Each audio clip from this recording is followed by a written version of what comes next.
Monsieur Revel, bonjour, bienvenue. Messieurs, dames, chers auditeurs, bonjour. Oui, Éric Revel, fin de campagne, une campagne pour les législatives où il y aura beaucoup d'absents, et notamment les membres du gouvernement d'Elisabeth Borne. Pourquoi d'après vous, alors, justement? Bon, écoutez, on va commencer par le constat. Le gouvernement d'Elisabeth Borne aura fait peu campagne, aura été aux abonnés absents. Il a laissé le président, ce gouvernement de la République, le soin d'accélérer à la fin, vous l'avez vu, on en a parlé hier, et en même temps de faire de Jean-Luc Mélenchon le seul opposant, contre lequel, d'ailleurs, vous l'avez noté aussi, la soldatesque présidentielle a fait donner la grosse Bertha.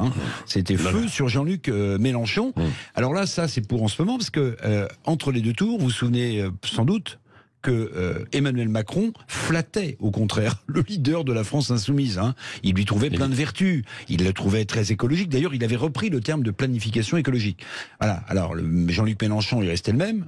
Mais là, on flingue Jean-Luc Mélenchon, alors que après le premier tour de la présidentielle, Macron en avait besoin pour se faire réélire et il a caressé dans le sens du poil. Alors, ce gouvernement d'Elisabeth Borne, qui m'a semblé incapable de faire campagne, je vais vous dire pourquoi. Parce qu'en réalité, c'est un gouvernement de conseillers techniques. Alors, bardé de diplômes, bien sûr, mais des conseillers techniques qui ne représentent pas la France. Je regardais un petit peu dans le détail, ce gouvernement, en fait, il est presque exclusivement issu de l'Île-de-France. C'est curieux. Vous avez rarement eu un gouvernement qui a aussi peu représenté la France et ses territoires.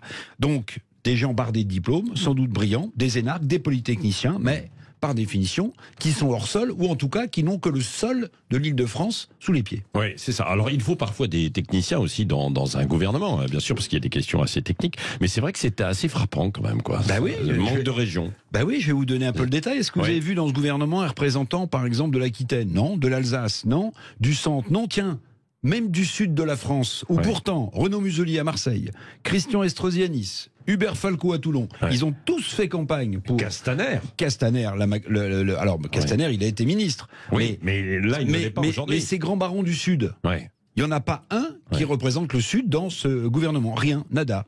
Le gouvernement d'Elisabeth Borne est un gouvernement de conseillers techniques, d'experts, de technocrates, donc brillants, mais, et c'est un point fondamental, qui à mon sens ne connaît pas la France, sans doute comme d'ailleurs Emmanuel Macron, qui connaît la géographie du pays, mais qui ne connaît pas la France. Alors c'est un énorme danger politique, faut pas se le cacher, pour le parti présidentiel, face à la NUP, ou même au Rassemblement National, qui représentent, eux, en tout cas, on le voit dans leur électorat, le peuple. Et quels sont les objectifs, alors, poursuivis avec cette équipe de techniciens, d'experts? Moi, ça me semble assez clair. Des techniciens gouvernementaux, en fait, pour projeter la France dans la mondialisation, l'Europe fédérale, des techniciens gouvernementaux pour lisser l'État-nation.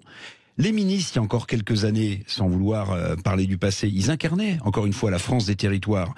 Ils avaient donc chevillé au corps cette France et son histoire. Aujourd'hui, on a vraiment le sentiment que la technique et l'expertise ont remplacé dans les ministères une certaine humanité qu'incarnaient les ministres dont je vous parlais du temps passé, cette humanité qui faisait et qui donnait ses lettres de noblesse à la politique.